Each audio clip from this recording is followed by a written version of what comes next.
ንስሐ ያለ ተስፋ፣ ተስፋ ያለ ንስሐ ውጤት ወይም ደግሞ ፍሬ ስለማያፈሩ ተስፋ መቁረጥ በቤተክርስቲያን የመጨረሻው ሞት ነው።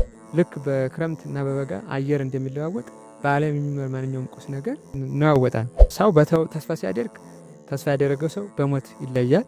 ሰው በሚታይ ወይም ደግሞ በቁስ ነገር ተስፋውን ማስቀመጥ ወይም መጣል የለበትም። ክርስቶስ ወደዚህ ዓለም የመጣበት አንዱ መሰረታዊ ምክንያት ተስፋ ለሌላቸው ተስፋ ለመስጠት፣ ሰዎች እንዲፈተኑ ሲፈቅድ ተስፋ እንዲቆርጡ ግን አይፈቅድም።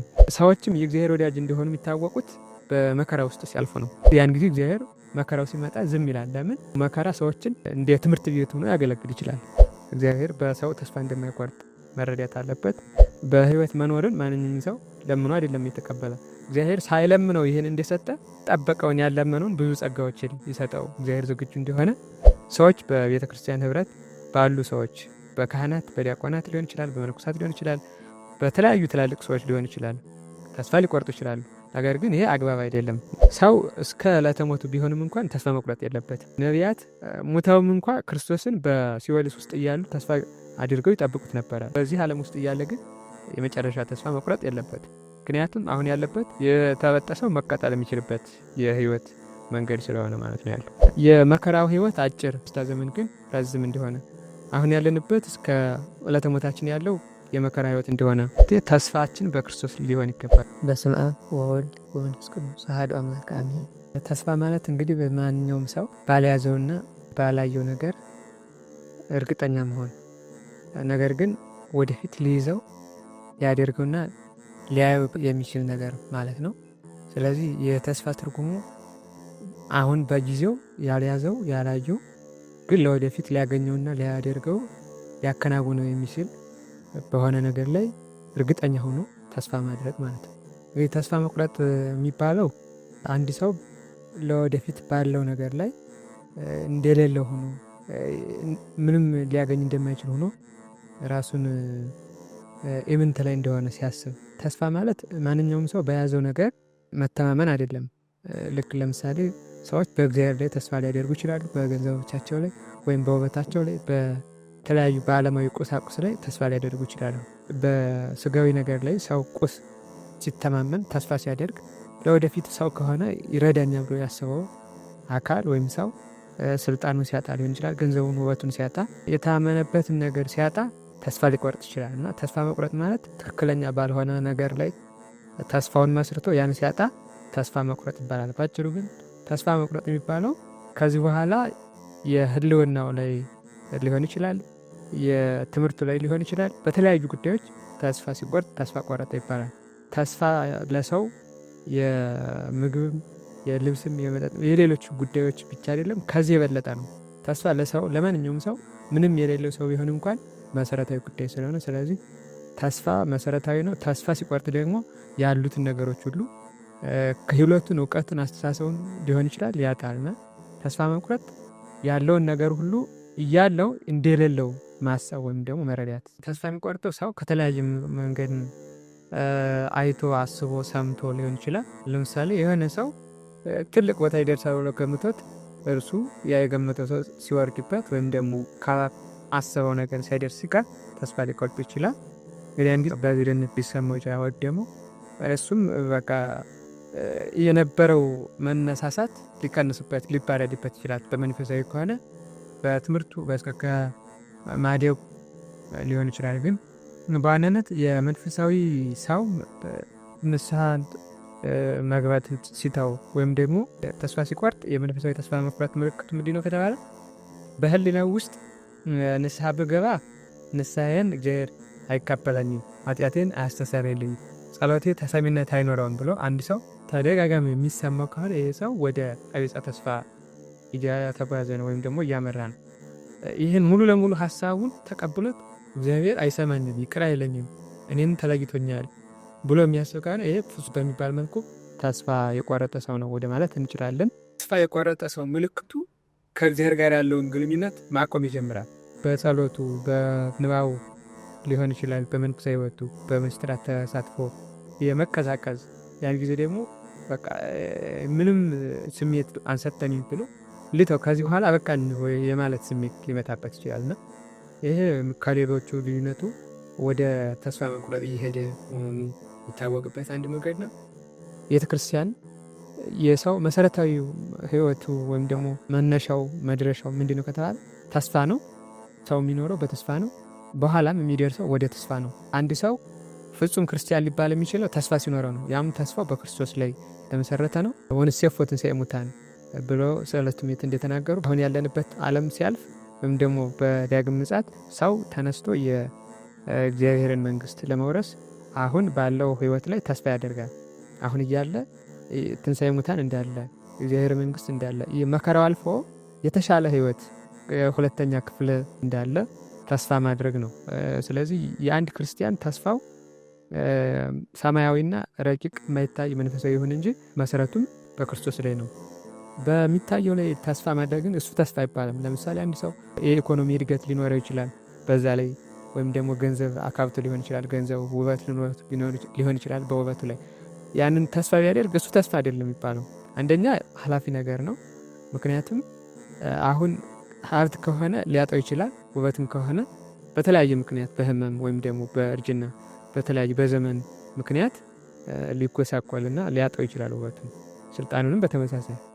ስለዚህ ይሄ ተስፋ ይባላል። ሰው በያዘው ነገር ተስፋ የሚያደርግ ከሆነ እሱ ተስፋ ይባላል። ለዚያ ነው ቅዱስ ጳውሎስ በሮሜ መልእክቱ ላይ ሰው በሚታየው ተስፋ ቢያደርግ እሱ ተስፋ አይደለም፣ ተስፋ ማለት የማይታየውን ተስፋ ማድረግ ነው ብሎ የተናገረና በመንፈሳዊ ህይወት አንድ ሰው ተስፋ ከቆረጠ በህይወት እያለ ሙቷል ማለት ነው።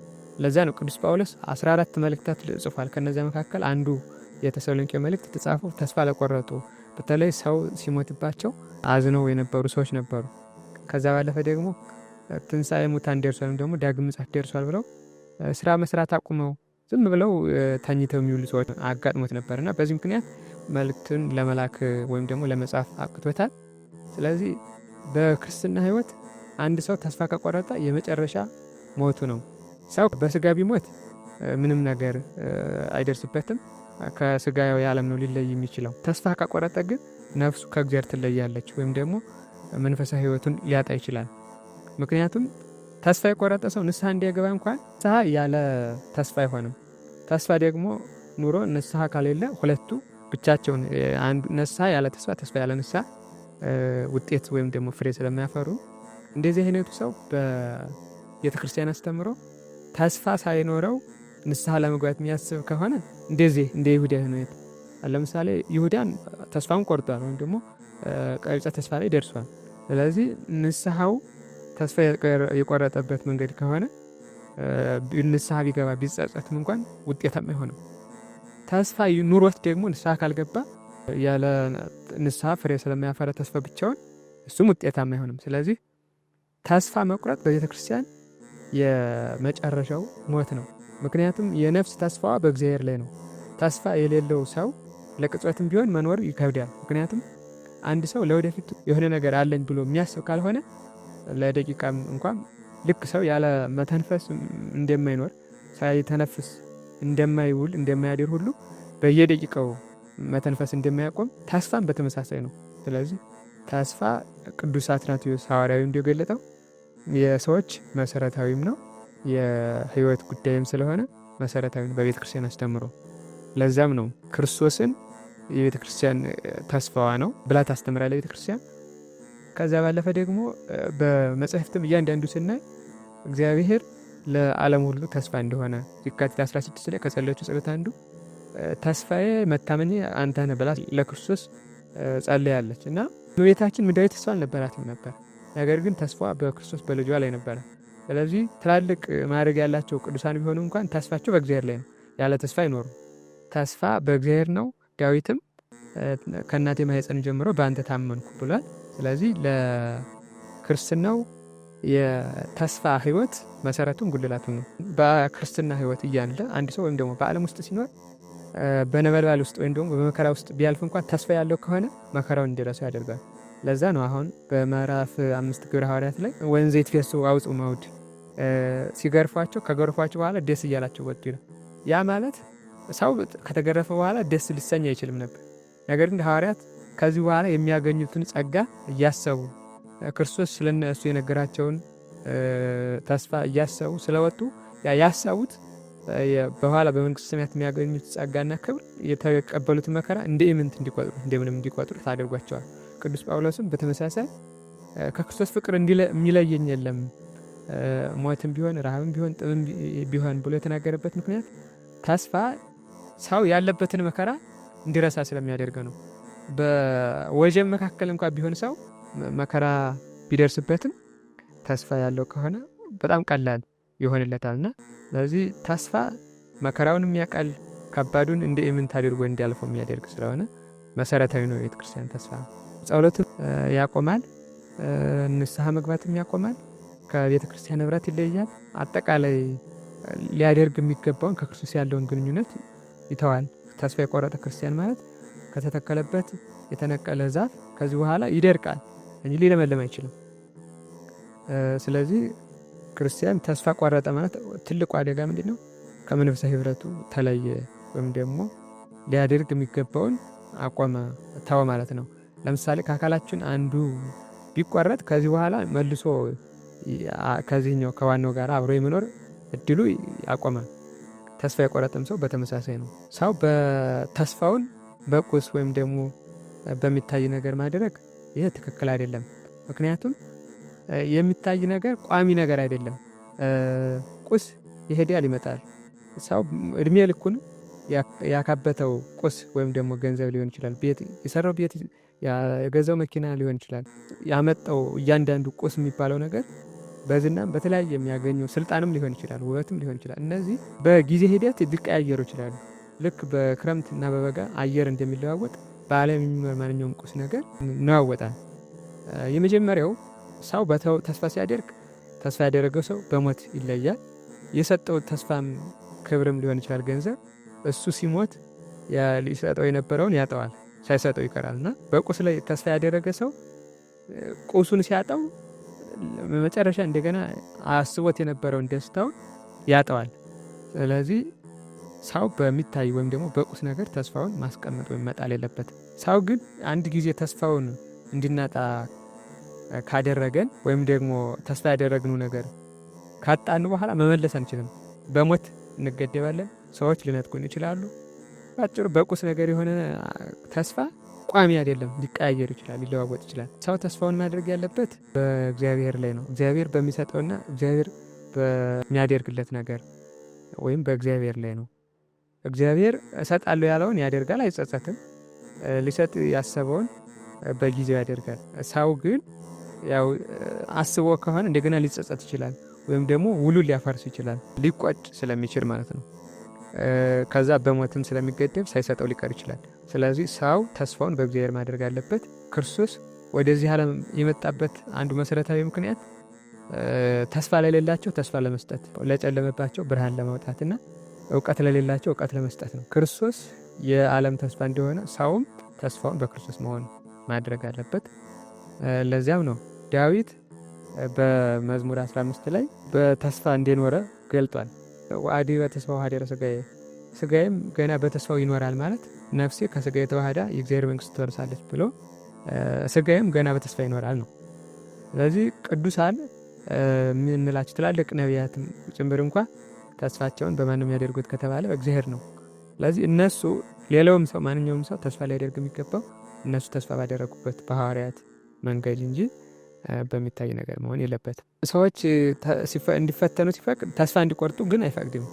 ለምሳሌ አሁን አንድ ሰው ወርቁን ወደ እሳት ውስጥ ሲያስገባው ሰውየው ወርቁን ወደ እሳት የሚያስገባበት ምክንያት ወርቁ በዚያው ቀልጦ እንዲቀር ወይም ደግሞ በእሳት ተቃጥሎ እንዲቀር አይደለም። እንዲጠራና ከዚያ በኋላ ወርቅነቱ ታውቆ በደንብ ጥሩ ወርቅ መሆኑ ከታወቀ ዋጋ እንዲያወጣ ነው። እግዚአብሔርም ሰዎች በመከራ ውስጥ ሲያልፉ ዝም የሚለው መከራ ሲደርስባቸው ዝም የሚለው ተስፋ ቆርጠው እንዲቀሩ አይደለም። ተስፋ ሲቆርጡ ድረስ ዝም አይልም እግዚአብሔርም። ምክንያቱም መከራው ሰዎቹን እንዲያከብራቸው እንጂ ሰዎቹ በመከራው ምክንያት እንዲወድቁ ስለማያመጣ እግዚአብሔር መከራውን ወይም ደግሞ ሲመጣባቸው ዝም ስለማይል፣ ይህን የሚያደርግበት ምክንያት እንደነ ኢዮብ ሰዎች ክብር እንዲበዛላቸው ሲፈልግ ዝም ይላል። ለምሳሌ ኢዮብ መጀመሪያ በሀብት በስልጣን ነበረ፣ ዝናም ነበረው። በጣም በብዙ ሺህ የሚቆጠሩ ንብረት ከብት ነበረው፣ በጎች ነበሩት፣ ላሞች ነበሩት። በኋላ ይሄንን ሲያጣ እግዚአብሔር ዝም ብሎታል፣ መከራ ፈተናው ሲመጣበት። ግን ይህን ካጣ በኋላ እንደገና መከራውን በመቋቋሙ ምክንያት የመጀመሪያ በኋላ ሁለተኛ እጥፍ ሆኖ አግኝቶት የነበረው። ከዛ ባለፈ ደግሞ ትክክለኛ የእግዚአብሔር ሰው እንደሆነ በሰዎች ዘንድ ታወቀ። በቅዱስ ጳውሎስ መልእክት ዕብራውያን ምዕራፍ 12 ላይ እስመ ለዘአፍቀረ እግዚአብሔር ኢየሱስ እግዚአብሔር የሚወደውን ይገስጻል ይላል። ሰው የእግዚአብሔር ወዳጅ እንደሆነ አንዱ የሚታወቅበት ምንድነው ከተባለ ሰው ወርቁን ንጹህ ትክክለኛ ወርቅ እንደሆነ በእሳት ሲቃጠል እንደሚያውቅ ሰዎችም የእግዚአብሔር ወዳጅ እንደሆኑ የሚታወቁት በመከራ ውስጥ ሲያልፉ ነው። ከዛ ባለፈ ትሕትና እንዲማሩ ያደርጋቸዋል። ጸጋ ክብርን የሚያበዛል። ማር ይስሐቅ የሚባለው አባት ጸጋ ያለ መከራ አይገኝም ይላል። ስለዚህ መከራ ክብር ለማብዛት ነው። መከራው ሲመጣ ጸጋ እንዲበዛላቸው ነው ለቅዱሳን። ማንኛውም ሰው መከራ ሲደርስበት፣ በተለይ ክርስቲያኖች በዚህ ዓለም ሲኖሩ መከራ የሚደርስባቸው ስለ ምድራዊ ብለው ሳይሆን የሚኖሩት ስለ ሰማያዊ ጸጋ እንደሆነ እግዚአብሔር የሚያመልኩት ስለ ምድራዊ ነገር ሳይሆን ስለ ሰማያዊ ነገር ብለው እንደሆነ እንዲገለጥ መከራው ሲመጣ ዝም ይላል እግዚአብሔር። ልክ ኢዮብን ሰይጣን ሲከሰው አንድ ነገር ብሎት ነበረ። እያመለከ ያለው ሀብቱን ንብረቱን ስላበዛህለት ነው። እስኪ ሀብቱን ውሰድበት ወይም ደግሞ እንዲጠፋ አድርግበትና እየው ፊት ለፊት ይሰድብሃል፣ ጤነኛ ስለሆነ ነው ብሎ ከሶት ነበር። እግዚአብሔር ለሰው በጎ ነገር ሲያደርግለት ሰይጣን በተለይ ደግ ሰው ከሆነ በሀብቱ ይቅርና በጤንነቱም ጭምር ሊከሰው ይችላል። ስለዚህ ያን ጊዜ እግዚአብሔር መከራው ሲመጣ ዝም ይላል። ለምን? የእኛ ማንነት በትክክል እንዲገለጥ ስለሚፈልግ። እኛም እግዚአብሔርን የምናመልከው ስለሚታየው ነገር ሳይሆን ስለማይታየው ሰማያዊ ጸጋ ብለን እንደሆነ ከሀብቱ ከንብረቱ በላይ እግዚአብሔርን ወደን እንደሆነ እንዲታወቅ እንዲገለጥ ሰዎች መከራ ሲደርስባቸው ዝም ይላል ማለት ነው። ከዛም ባለፈ ደግሞ መከራ ሰዎችን እንደ ትምህርት ቤት ሆኖ ያገለግል ይችላል። አንድ ተማሪ ፈተና የሚፈተነው መምህሩ ፈተና የሚፈትነው እንዲወድቅ ስለሚፈልግ አይደል፣ ፈተናውን አልፎ ትልቅ ደረጃ እንዲደርስ ነው። እግዚአብሔርም ፈተናው በሰዎች ሕይወት ላይ ሲመጣ ዝም የሚለው ፈተናው እንዲጥላቸው ስለሚፈልግ አይደለም። እግዚአብሔር ፈተናውን አልፈው የተሻለ ጸጋና ክብር እንዲወርዱ ስለሚፈልግ ነው። ተስፋ የለኝም ብሎ የቆረጠ ሰው መጀመሪያ እግዚአብሔር የሚሰጠውን ተስፋ ማወቅ አለበት፣ መረዳት አለበት። እግዚአብሔር ምንም ለሌላቸው ተስፋ ለወደቁት የሚያነሳ እንደሆነ እርሱን መረዳት አለበት። ከዛ ባለፈ ደግሞ ምንም ለሌለው እንኳን ጸጋን የሚሰጥ ክብርን የሚያድል እንደሆነ መረዳት አለበት። ከዛ ባለፈ ማንኛውም ሰው ተስፋ ሲቆርጥ በሕይወት እያለ በተስፋ መቁረጥ ምክንያት ሕሊናው ሙቶ ቢሆንም እንኳን እግዚአብሔር እስከ መጨረሻው ድረስ እንደማይረሳውና እግዚአብሔር በሰው ተስፋ እንደማይቆርጥ መረዳት አለበት። እግዚአብሔር ከጠብቆት እያለ ሰው ከእግዚአብሔር ቢለይ እንኳን አሁንም ድረስ ሊቀበለው እየጠበቀው እንደሆነ መረዳት አለበት። ይህንም አንዱ ማንኛውም ሰው ሊረዳበት የሚችልበት ታሪክ ማን ነው? ከአባቱ ተለይቶ ሀብቱን ንብረትን አጥፍቶ የመጣውን ሰው ያ ታሪክ የሚያሳየው አባቱ ከልጁ ጋር ሳለ ልጁ ያለኝን ንብረት አካፍልና ስጠኝ ድርሻዬን ብሎት ነበር። ሰጠው። ከሰጠው በኋላ አጠፋ። መጨረሻ ላይ ወደ አባቴ ቤት ልመለስ ሲል አባቱ የተቀበለው በፍቅር ነበረ። አሁንም እግዚአብሔር ማንኛውም ሰው ከእግዚአብሔር ተለይቶ ተስፋ ቢቆርጥም እንኳን አሁንም ድረስ ሊቀበለው እንደሆነ ማወቅ አለበት። ማንኛውም ሰው ለግሉ የተሻለ የሚያስብልኛል ብሎ ከሚያስበው ሰው በላይ እግዚአብሔር ለእሱ የተሻለ ሊያስብለት እንደሚችል እንዲያስበለትም የተሻለ ነገር ሊሰጠው እንደሚችልም ሳንለምነው ብዙ ጸጋዎች እንደሚሰጥ። ለምሳሌ ማንኛውም ሰው ከእግዚአብሔር ለምኖ ያልተቀበላቸው ነገሮች አሉ። እጅን፣ እግሩን፣ ህዋሳቱን በውስጥም በውጭም ያሉት አካላቱን ለምኖ አይደለም የሚሰጥ። በህይወት መኖርን ማንኛውም ሰው ለምኖ አይደለም የተቀበለ። እግዚአብሔር ሳይለምነው ይህን እንደሰጠ ጠበቀውን ያለመነውን ብዙ ጸጋዎችን ሊሰጠው እግዚአብሔር ዝግጁ እንደሆነ እና ሰማያዊ ተስፋ እንዲሰጠው እግዚአብሔር ዝግጁ እንደሆነ ማወቅ ማረዳት አለበት። ሰው ተስፋ የሚቆርጥበት ምድራዊ ተስፋ በቤተሰብ ወይም ደግሞ በሰው ተስፋ ሊያደርግ ይችላል። በትምህርት ተስፋ ሊያደርግ ይችላል። በስራ ተስፋ ሊያደርግ ይችላል። በውበቱ ሊያደርግ ይችላል። እነዚህ መሰረታዊ ያልሆኑ ኃላፊዎች ላይ ተስፋ ያደርግ ይችላልና እነዚህ ናቸው ተስፋ የሚያደርገው። ተስፋ የሚቆርጠው በዚህ በሚታየው ነገር ላይ ስለሆነ ስለዚህ ተስፋ የሚቆርጠው በዚህ ነው። እንደ ስጋዊ ካየ ነው። እንደ መንፈሳዊ ደግሞ ጸሎቱ ስጋዊ ሊሆን ይችላል ሊቆርጥ ይችላል። እግዚአብሔር ባይወደኝ ነው ወይም ደግሞ ጸሎቴን ባይሰማኝ ነው ብሎ ተስፋ ሊቆርጥ ይችላል። ነገር ግን እግዚአብሔር ዝም የሚለው ጸሎቱን ፈጥኖ እንዲመለስለት የሚያደርገው አንደኛ የጸለየው ጸሎት የማይጠቅም ሲሆን ነው። ልክ በማቴዎስ ወንጌል ምዕራፍ 21 ላይ የዮሐንስና የያዕቆብ እናት ለክርስቶስ አንድ ጥያቄ ጠይቃ ነበረ። ልጅን በቀኝና በግራ አንግስልኝ ብላ ነበር እና የምትለምኑትን አታውቁም ብሎ ገሰጻት ይላል። እንግዲህ ብዙ ጊዜ ሰዎች የሚገባቸውን ሳይሆን የማይገባቸውን ከእግዚአብሔር ሊለምኑ ይችላሉ። ስለዚህ በያን ጊዜ እግዚአብሔር ዝም ይላል። ይህም ያደረገበት ምክንያት ሰው የማይጠቅመውንም ጭምር ስለሚለምን ቢሰጣቸው ሰዎች ይጎዳሉ። ስለዚህ የሚጎዳቸው ከሆነ እግዚአብሔር አይሰጥምና እንዳይጎዱ ሲል ስለማይሰጣቸው በዚህ ምክንያት ተስፋ ሊቆርጡ ይችላሉ። በመንፈሳዊ ሕይወታቸው ከመምህራን ሊሆን ይችላል፣ ከንስሐ አባቶቻቸው ሊሆን ይችላል፣ ከቤተ ክርስቲያን ጋር ባላቸው መንፈሳዊ ግንኙነት ወይም ደግሞ ባላቸው መንፈሳዊ አረዳድ በተለያዩ ምክንያቶች ሰው ተስፋ ሊቆርጥ ይችላል ወይም ሰዎች ተስፋ ይቆርጣሉ። ለምሳሌ በቤተ ክርስቲያን መንፈሳዊ አገልጋይ የሆነ ችግር ሲፈጠርበት ወይም ደግሞ ጥፋት ሲያጠፋ ቢያዩ ተስፋ መቁረጥ ያለባቸው። ምክንያቱም አገልግሎቱን የሚፈጽመው እሱ ከህዋሳት እንዲያንዱ ነው። ከዛ ባለፈ ደግሞ እግዚአብሔር ይጠይቀዋል። በእሱ ኃጢአት ግን ማንኛውም ሰው አይጠየቅም። ስለዚህ በመንፈሳዊ አገልግሎት ውስጥ ሳሉ ወይም ደግሞ ለመገልገል ሲሄዱ ቤተክርስቲያን ህብረት ውስጥ ላይ ሲኖሩ ሰዎች በቤተክርስቲያን ህብረት ባሉ ሰዎች በካህናት በዲያቆናት ሊሆን ይችላል፣ በመነኮሳት ሊሆን ይችላል፣ በተለያዩ ትላልቅ ሰዎች ሊሆን ይችላል ተስፋ ሊቆርጡ ይችላሉ። ነገር ግን ይሄ አግባብ አይደለም። ማንኛውም ሰው ሲያጠፋ እንደ እግዚአብሔር ህግ ይቀጣል። በሱ ጥፋት ግን ማንኛውም ሰው አይጠየቅም። ወይም ደግሞ እግዚአብሔር በዚያ ሰው ኃጢአት አይጠይቃቸውም ምእመናን።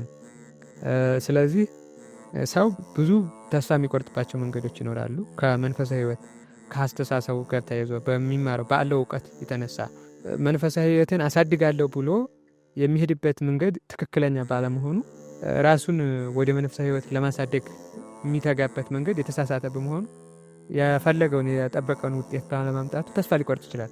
ነገር ግን እንደገና መፈተሽ ነው እንጂ ከዚህ በኋላ ማደጋችን ወይም ደግሞ ፈለገውን መንፈሳዊ ውጤት አላመጣም ብሎ ተስፋ መቁረጥ የለበትም እና ብዙ ተስፋ የመቁረጥ መንገዶች ሊኖሩ ይችላሉ። ነገር ግን ሰው እስከ ዕለተ ሞቱ ቢሆንም እንኳን ተስፋ መቁረጥ የለበትም። ነቢያት ሙተውም እንኳ ክርስቶስን በሲኦል ውስጥ እያሉ ተስፋ አድርገው ይጠብቁት ነበረ። ለምሳሌ አዳም ልጆቹ ክርስቶስን በተስፋ ይጠብቁት ነበር፣ ካሁን መጥቶ ያድነናል ብለው። ስለዚህ ሰው እስከ ዕለተ ሞት ቢሆንም እንኳን ብዙ ሺህ መከራዎች ቢፈራረቁበት እንኳን ተስፋ መቁረጥ የለበትም። ሰው ተስፋ ሊቆርጥ የሚችለው ከዚህ ዓለም ከተለየ በኋላ በገሃነመ እሳት ውስጥ ሲኖር ነው እንጂ በዚህ ዓለም ውስጥ እያለ ግን የመጨረሻ ተስፋ መቁረጥ የለበትም። ምክንያቱም አሁን ያለበት የተበጠሰው መቀጠል የሚችልበት የህይወት መንገድ ስለሆነ ማለት ነው ያለው። ለተስፋ መቁረጥ አብነት የሚሆን ማለት ከተስፋ መቁረጥ ወጥተው ተስፋ ይዘው ይቀጠሉ ብዙ ጊዜ ስጋውያን ሰዎች ናቸው። እንደ ቤተ ክርስቲያን ግን ተስፋ ቆርጠው እንደገና ወደ ተስፋ ህይወት የተመለሱ በተለያዩ በገላት ድርሳናት እናገኛለን።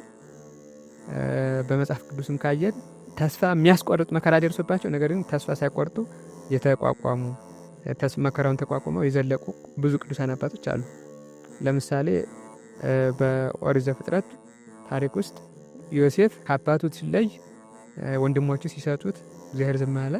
ከዛ ግብጽ ሄደ፣ ግብጽ ታሰረ። ባርነት ውስጥ ሳለ በተከሶ ወደ እስር ቤት ገባ።